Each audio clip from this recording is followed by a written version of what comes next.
জ্বালানির কথাই বলুন, গ্যাসের কথাই বলুন, এই সব ক্ষেত্রে আমরা জানি দেশের বিভিন্ন প্রান্তে বহু মানুষ এই সকল ভোগান্তি পোহাচ্ছেন এগুলা।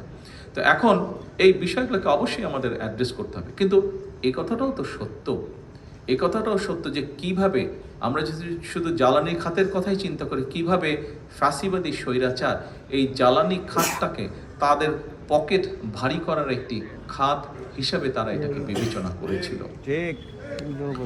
কাজেই স্বাভাবিকভাবেই এত বছরে লুটপাট করে যেই সেক্টরটিকে বিধ্বস্ত করে ফেলা হয়েছে, সেই সেক্টরটিকে যদি পুনর্গঠন করতে হয় কিছু তো অবশ্যই সময় প্রয়োজন।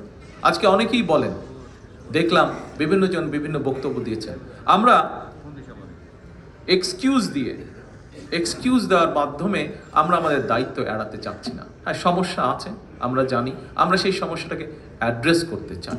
অনেকেই বলছেন যে বিভিন্ন বাসা বাড়িতে বা বিভিন্ন মিল ফ্যাক্টরিতে গ্যাস পাওয়া যাচ্ছে না, ফলে হয়তো অনেক জায়গায় অনেক মিল ফ্যাক্টরি চালানো যাচ্ছে না, অনেক বাসা বাড়িতে হয় না, রান্না বান্না করা যাচ্ছে না। ইয়েস, উই অ্যাডমিট সমস্যা আছে, কিন্তু সমস্যার সমাধানের জন্য আমরা নিরন্তর কাজ করারও চেষ্টা করছি, উপায়টি বের করার চেষ্টা করছি।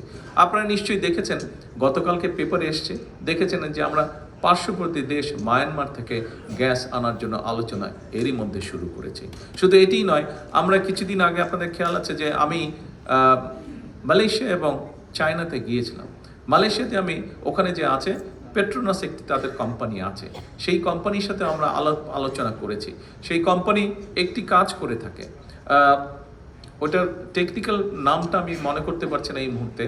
তারা যেটি করে, পেট্রোনাস কোম্পানি, এটি তারা পুরো ইন্দোনেশিয়াতে তারা করছে এবং জাপানের সাথেও তারা এটি চুক্তি করেছে, আগামী 20 বছর তারা জাপানকে সহযোগিতাটি দেবে। সেটি হচ্ছে কন্টেনারের মধ্যে করে তারা গ্যাস নিয়ে যায়, এলএনজি গ্যাস তারা নিয়ে যায়।